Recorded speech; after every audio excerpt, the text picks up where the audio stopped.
Welcome to another episode of Chat Sports Talk. As y'all know, my name's Chad. Take a dive into sports. Welcome to Week 7 of the NFL, where we get to go over my picks and predictions and see how well I do. Last week I went 9-5, which is decent. Kind of, right there in the top end of how I've been picking compared to what I was picking beginning of the season. So I tend to get a little better. Maybe because teams are starting to identify themselves and whatnot. So I'm going to do another version, another 14 games. Remember, 4 more schools. See, I also do college football, so I'm getting confused here. 4 more teams will be off this week. So we'll dive all into there, provide my 2 cents. But before I give into my failed predictions, depends on your team. If you could go ahead and give me a thumbs up, especially like content I provide, really pleases you two guys. Really help put the channel out. You also subscribe. Love you guys review my work. I love you all for doing that. Not many of you subscribe. This costs you a time. Helps me provide more time value for you. Well, let's kick off with Thursday night action on Amazon Prime, where now we get the New Orleans Saints head out to the desert, take on the Arizona Cardinals. This should prove a little bit more offensive prowess in the past 2 games, as we had the Colts and Broncos and the Bears and Commanders. Boy, barn burners those were. So you'll get the Saints coming to town who are just beat up. There's not many names that will be available. Lattimore, their star corner, is out for Arizona. They have a few pieces they're missing as well on the offensive line, so Kyler Murray could have a few issues as well. Right now, Arizona's on the favorite by 2.5. Both these teams are kind of battling injuries and not living up to expectations. I think a lot of fans and I think the teams themselves are really expected. I think they both kind of expect to be a little bit better than 2-4. And it looks like Anthony Dalton's going to start again for the Saints. And he had some decent moments last week against the Bengals, but kind of fell short. But I'm going to go with the Cardinals in this one. I think the Cardinals need a nice win, and winning at home is something that they could really do. Really need to kind of boost their confidence, and I'm going to take the Cardinals. And, yeah, I think they'll at least be by 3. Now we have the Cincinnati, where the Falcons come to town and take on the Bengals. And these are 2 very interesting clubs. Atlanta's actually doing quite well. Their defense kind of held a few games. They might be, like 5-1, maybe in a 4-2 team. Cincinnati, I don't know if they would have gelled earlier in the season, maybe they'd be undefeated or 4-2. So these 2 are very, I think, right where they not really right where it should be. I think Cincinnati expect them to be better.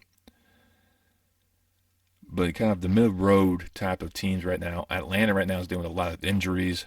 So they're kind of limping into the jungle, per se. And Cincinnati's going to look to really pounce on this one. Right now, Cincinnati's favored by 6.5. I doubt it's going to be by that much. I think Atlanta will put up a fight, as they always seem to do.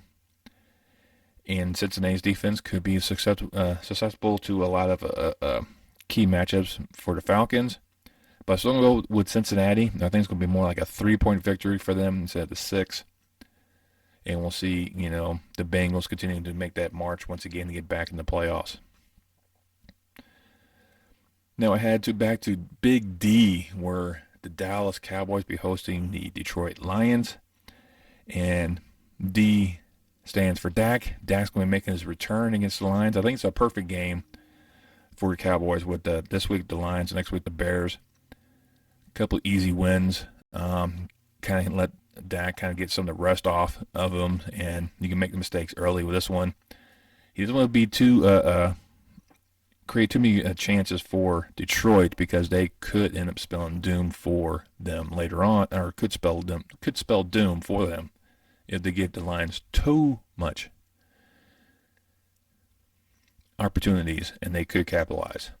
It's the Lions defense that lets them down, so this could be a high-scoring affair. I think it could go to that route, because Goff has shown he can do that. Swift has proven to be a reliable running back for the Lions. The Cowboys, if they can maintain the same type of offensive production when they had Cooper Rush, as they have with Dak, more run, balancing the run and the passing attack, which would help Dak, keep his thumb a little bit, healthier.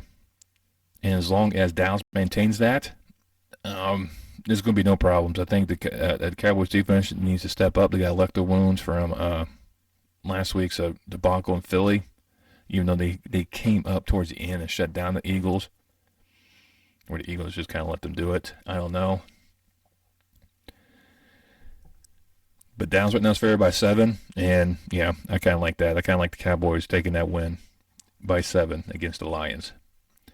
Let me head to Nashville, where the Titans will play host to the Colts, and two teams that probably should be have one more win than they do. Indianapolis is starting to put things together. Now they had a great win against Jacksonville last week, which I called.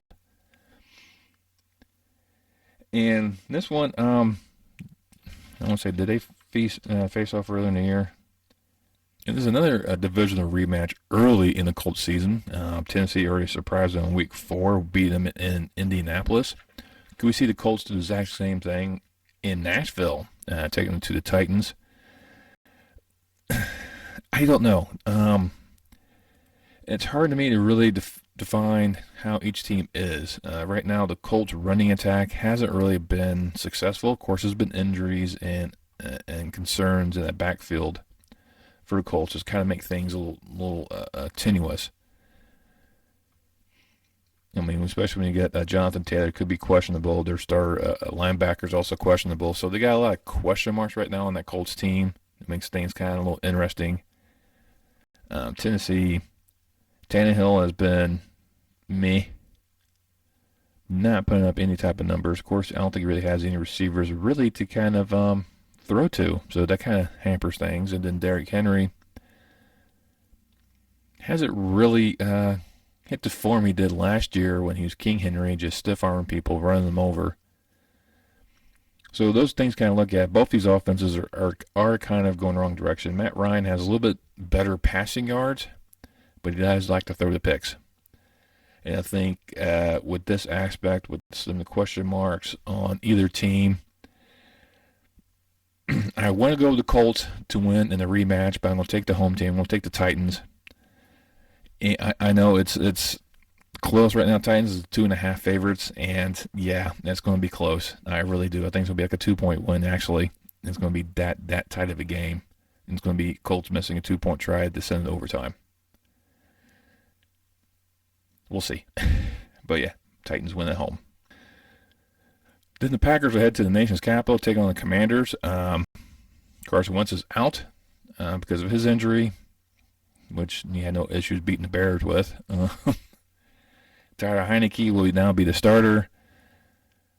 The Packers need this game to kind of right their ship because they've already lost back-to-back games. I think it's the first time in a while since Aaron Rodgers has done that. So they need this win, and I have a feeling that Washington right now is just a team that's kind of still trying to find itself. I think they finally got their offensive line situation figured out, which is key. But for the Pack, they need to go to the run. They are forsaking the run, putting everything on Aaron Rodgers, to receivers who are unreliable, and that offense is in shambles. The defense is not living up to the hype. This team, it's losing its identity. It's losing its grip on the NFC North because I think Minnesota right now looks like they're its favorite right now. Green Bay is still my preseason pick for division title, so I think they could get it right because they do have Aaron Rodgers. He's the X factor there. But they need games where they click. And I think this game here is one of these games they need for them to click. And they're going to have the Packers favored by 5. I think it'll be closer than that because it seems to be the Packers' MO this year. But I'm still taking the Packers probably at least by 3 against the Commanders. Then we head down to Charlotte where the Panthers are playing host to the Buccaneers. And Tampa Bay needs something. That last week performance against the Steelers was abysmal for them. This is not the Buccaneers team we all expected. The defense was doing their job. The offensive line was doing their job, but we already knew had the offensive line issues going into the season, and they seemed to find ways to counter that.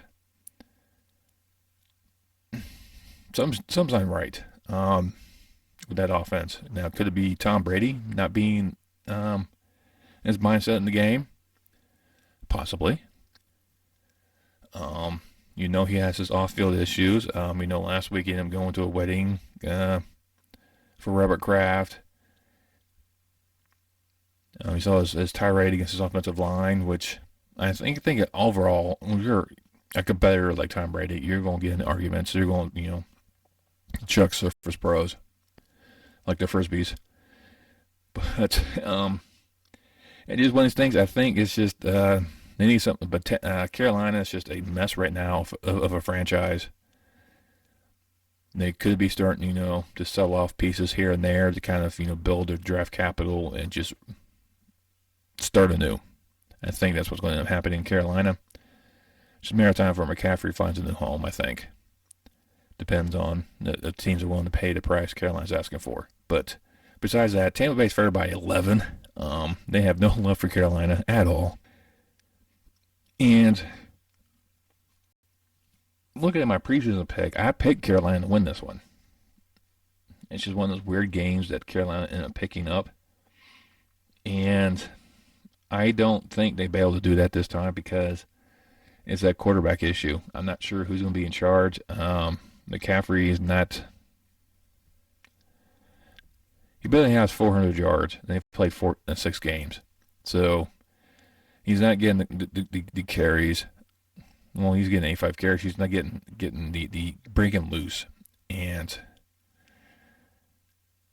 I don't know. It's just something about this Carolina team, and I can't go with the Panthers. I got to go with the Bucks.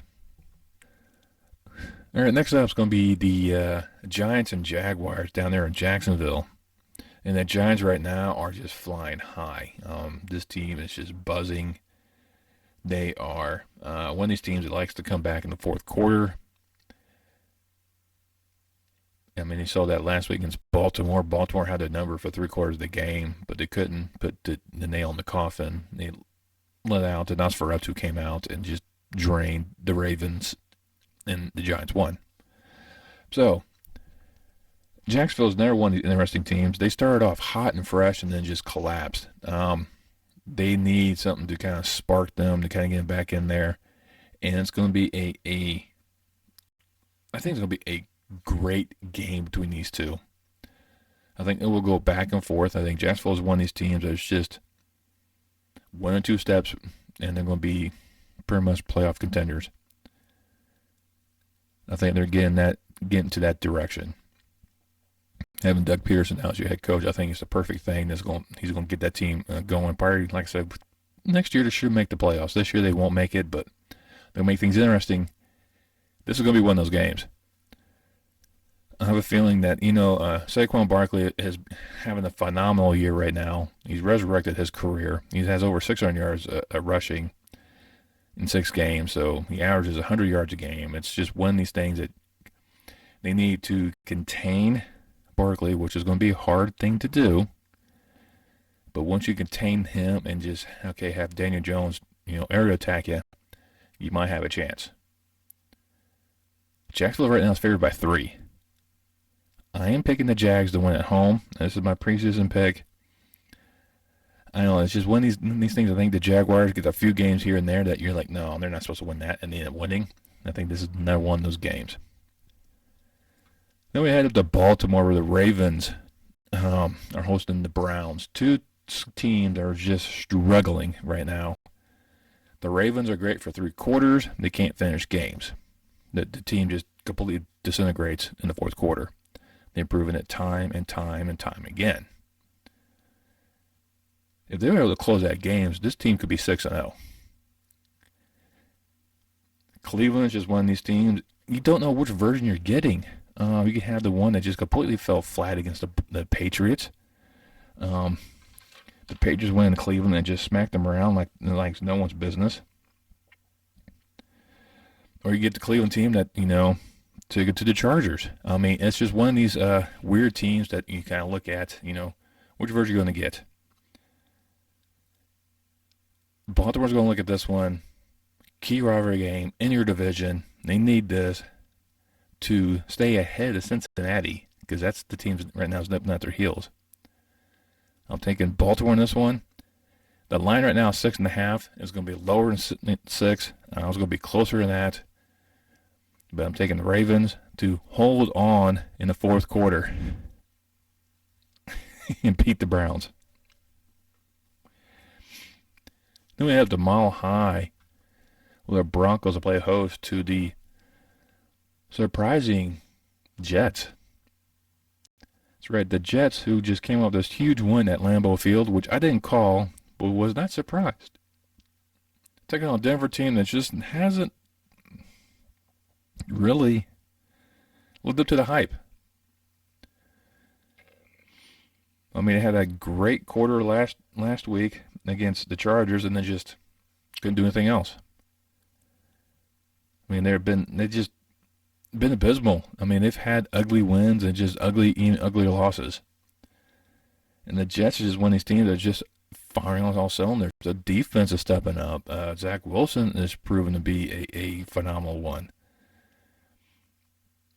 Hall for the Jets is actually turned out to be their number one running back, even though he's less than 400 yards in 6 games. So the running attack's not quite there. There's something in Denver that has to step up to really live it up. Previews-wise, I went the Broncos on this one. Right now, the Lions are at 1 point. I am going to go with the Jets. I'm taking the Jets. I think it'll be close. I really do. I think it's going to be a Jets 1 point victory. Maybe Hackett does something silly and just, tries to go for the win with a, 2 point play and screws it up. I mean, that seems to be his MO right now this year. But I don't know, just something about Russell Wilson. He's not quite gelling with his receivers yet. He's going to create turnovers, which gives Jets the opportunity, and I think that's what the Jets going to capitalize on. The Broncos defense is not quite the same since Von Miller left.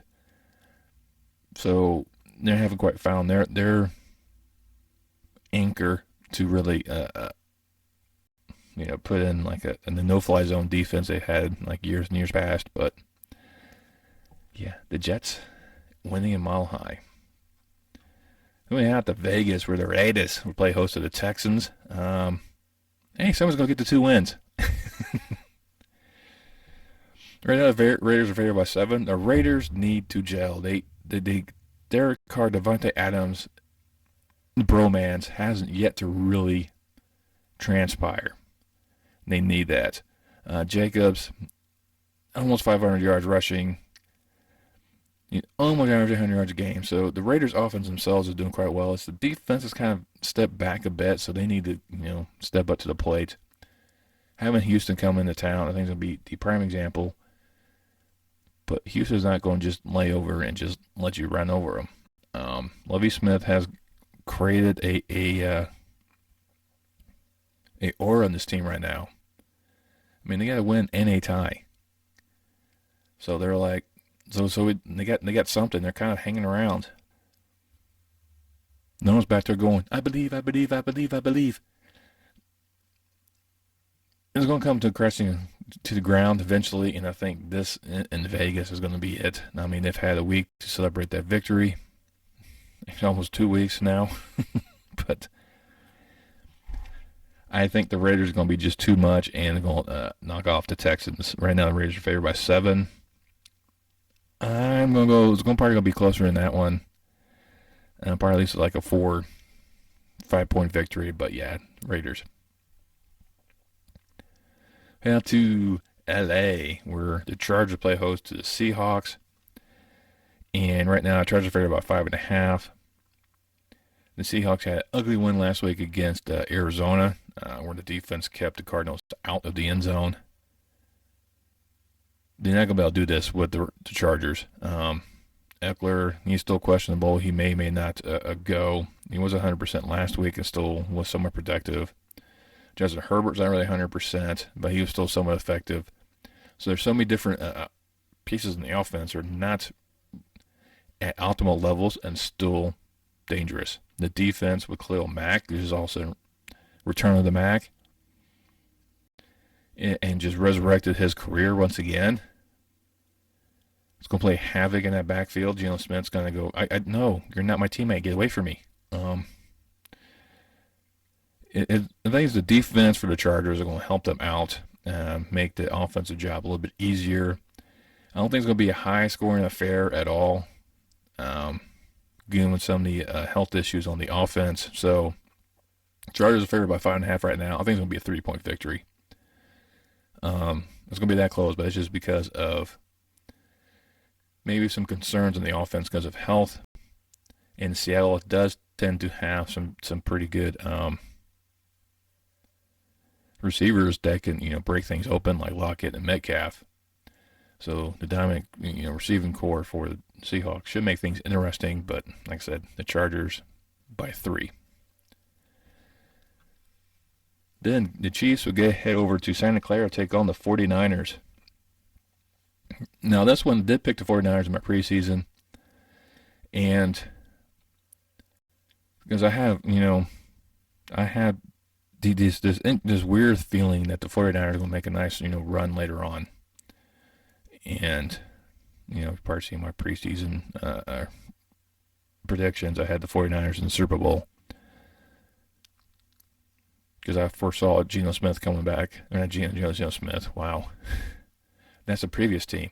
Jimmy G returning for the 49ers. But Kansas City is just one of these teams that has just too many weapons. It's kind of hard to contain. And right now the 49ers defense, I don't think has that Von Miller aspect. Even though Bosa's there. So he should make his presence felt on the Chiefs, but I think Mahomes will find ways to go away from Bosa. And after that, I don't think there's anyone on the 49ers defense is that scary. So I think, the Chiefs going to find ways to exploit some of the things. I think Kelsey should return back to form. Power be the number one target once again for Patrick Mahomes. Patrick Mahomes probably going to start finding his other receivers again, spreading the ball around, so it makes it a little harder to figure out who is going to be the focal point. I think the two running backs, their surprise running backs, should make a good addition and try to balance out keep the 49ers defense honest. I think the 49ers defense should be enough to contain Jimmy G. Deebo Samuel might have different opinions on that one. And especially with Wilson, being a great running back he is, it could hurt the Chiefs overall because I don't think they're very good on the run defense. But I ain't going to take the Chiefs on this one. They're right now they're favored by 2.5, and I think it's going to be something like that. It's going to be a very close game just because of some of the chess moves that are going to be happening between the two teams and trying to balance out which defense is going to be better against the offensive weapons of the opposing team. I think the Chiefs are going to find themselves winning just that one, just barely.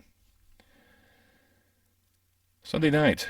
Down in Miami, we had the Dolphins playing the Steelers. This is a interesting matchup because both these teams, 50 years ago now, were dominant teams in the 70s. 50 years ago, the Miami Dolphins celebrated the only undefeated champion when they won the Super Bowl. No other NFL team's ever done that one. The closest has been like the Bears in '85 when they won, but they lost that one game to Miami. Yeah, New England had that great run until they got to the Super Bowl and Eli Manning beat them. It was like Tom Brady's Achilles heel was Eli Manning. He split with Peyton, but he had a hard time with Eli. But I'm off track. So this is a clash between these two great franchises, especially during the 70s. These two were the dominant forces of the AFC then. They had the great run of Don Shula and the 72 Dolphins. Of course, the 4 Super Bowls of the Steelers during that time frame. Now we jump ahead 50 years. You have Tua Tagovailoa leading the Miami aerial assault against a Steelers defense that stepped up against Tom Brady. That's still missing some key pieces to really make them a well-rounded unit, but they stepped up against Tom Brady. Now, that could be because the offensive line was a little porous and made things a little easier for them to go after Brady. They're going to have a harder time against Tua. Tua's one of these quarterbacks. He's not a solely pocket passer. He can escape and beat you with his feet. And I think that's what they're trying to do, trying to avoid him staying back there and getting rocked like he has been. He's probably getting a little bit more mobile because when you have Waddle and Tyreek Hill, a dynamic 1-2 punch receiving core, you just give them the ball and let them run. For the Steelers, I'm not sure it's going to be Pickett or Trubinsky, since Pickett did have concussion got knocked out last week. He may not be starting this week. Depends if he clears it or not. I'm not 100% sure if he has or not. But I think Miami is looking this one to kind of rebound, stop their slide, and beat the Steelers. Right now they're favored by 7. It's going to be closer. Not by much, really. I think it's going to be like a 6-point win. But, yeah, well, I'm still taking the Dolphins. And then Monday night.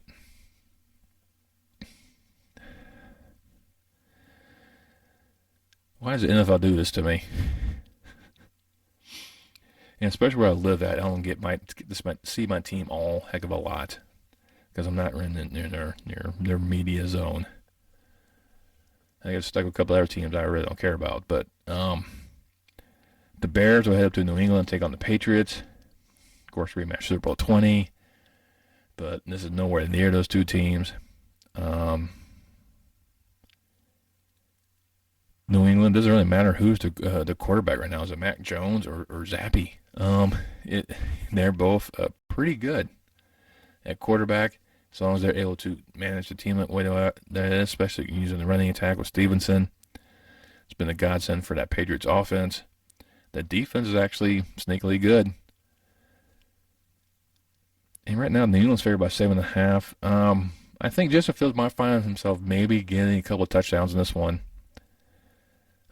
He needs to do something because he is just getting rocked. His receivers are not hanging on to the ball either. They're not making themselves available to make catches. He tries to put them in places where only his receivers can make them, and they don't. Like I said, they don't come up with catches. And it's just hard for him to do that. He hangs in the pocket too long, I think. He's not being mobile. It's just, I think the whole Bears offense is just a complete disaster. And it's just a shame to watch the talent that Justin Fields has shown be wasted. Maybe they come up with a few schemes here and there to kind of make things interesting in New England. They're not going to sustain them. It's just, I think, I'm a Bears fan, and I really hate to see this. But I think New England's going to be too much for them. Right now, they're favored by 7.5. And, yeah, I don't think it's going to be even close. I think it's going to be a one-sided affair, and New England will win against the Bears. Well, there you go. There were my picks. Yeah, that was kind of a melancholy there towards the end. But what are you going to do when, one of your favorite teams, I don't know if you can tell or not, plays and they're not living up to any sorts of standard whatsoever. But it should be an interesting weekend, to say the least, with some of these games. It could be a few surprises in there. There could be a few shockers as well. But hey, just let me know down below what you think so far. Is your team doing exceptionally well? You already know my opinion of mine. Is any pick on here anything I got completely wrong? Which game are you looking forward to? Just let me know down below. Once you're there, you can always hit the thumbs up once again. You can also share the video with your friends and family. It helps promote the video out. Once you subscribe, make sure you hit that bell. That'll let you know next time I post any more content on my channel. And I'll see you next time on Chat Sports Talk.